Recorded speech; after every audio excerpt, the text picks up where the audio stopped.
Hey, it's me. It's time for another chat, and this week we're talking about motivation. I get asked all the time how I'm able to do what I do, which is often seen as very difficult or even impossible. So let's talk about that word impossible. And impossible stands for I'm not. So impossible is really I'm not possible. So if you're telling yourself I'm not possible, then you're right. You're not going to be able to do it. So the first step is to turn that around. Take out the I'm not part and just say, it's possible. But of course, that's not what most people do. Most people think, oh, I can't do that. I'm not good enough. I'm not beautiful enough. I don't have enough money. And if you start off with that kind of thinking, then yes, you will make it an impossibility. You will prove to yourself that you are not capable of doing it because you've already given up. So the first step is to just decide, yes, it is possible. People do it every day. They can do it, so can I. All I need to do is figure out exactly what they did, what the steps are, and follow them. So when we look at the word impossible, let's take out the I'm not and make it I'm possible. Once you've done that, you've already got one foot on the ladder. You're no longer saying I'm not possible, which means I'm not going to try, or I can't do it, which is self-sabotage. Instead, you're saying yes, it is possible. People do it every day, and I can do it too. When my son was 2 years old, he was obsessed with climbing the stairs. Now we live in a 2-story house, and he would want to go from the bottom stair to the top stair, and he would just keep going up and up and up. And then one day he stopped at the 3rd stair. He looked back at us and he said, I can't do it. It's too high. I can't climb any higher than this.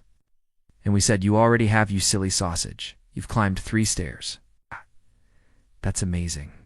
Just imagine if you tried this yesterday. You wouldn't even be on the 3rd stair. You'd be down at the bottom stair. And now you're here. So keep going, keep trying. You've already made progress. And that's how we need to look at things. We need to look at where we were yesterday and say, I've come a long way. I'm more knowledgeable now than I was yesterday.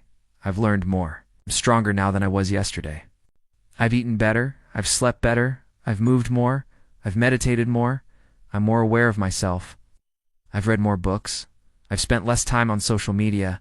I'm getting better at expressing my feelings. I'm learning how to control my emotions instead of my emotions controlling me. I'm becoming more emotionally intelligent. So whatever it is that you're working towards, whatever your goal is, just think of where you were yesterday and say, wow, I've come a long way. We also need to remember that life isn't a straight line upwards. A life is more like a squiggle like this, or maybe like this, or maybe even like this. It goes up and it goes down. There are times when we feel great, and there are times when we feel terrible. There are times when things are going really well, and there are times when things aren't going well at all. So when we're at the top of the mountain, feeling amazing and on top of the world, that is when we need to prepare for when we at the bottom of the valley and feeling terrible.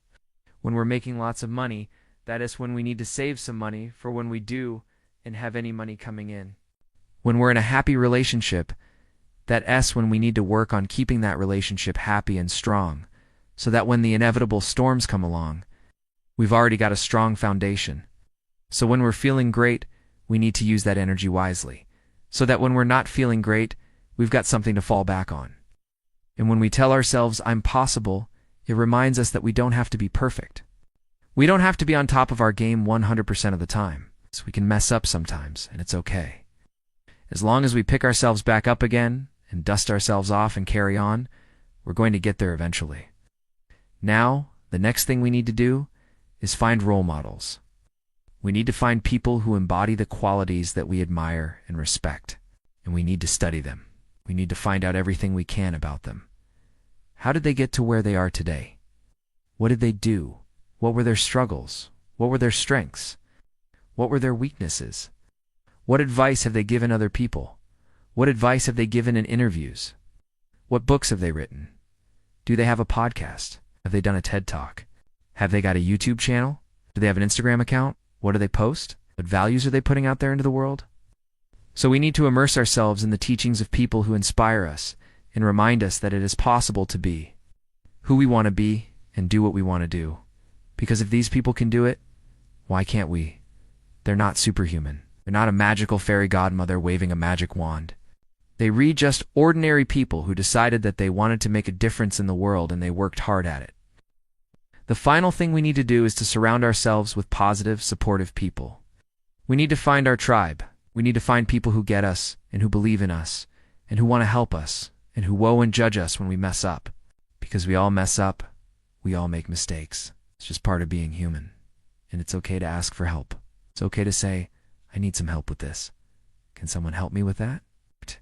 And when people say yes, when people rally around you and they say, of course I'll help you, I'll support you, I'll be there for you, then you know you're in the right place. Motivation is a tricky thing. Sometimes we have it, and sometimes we don't. Sometimes we're motivated by fear, and sometimes we're motivated by love. Both are powerful motivators. Fear of failure and fear of loss are powerful motivators.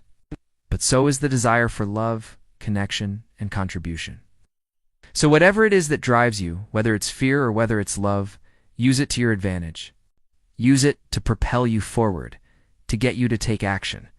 Because as Mark Shepard says, action cures all.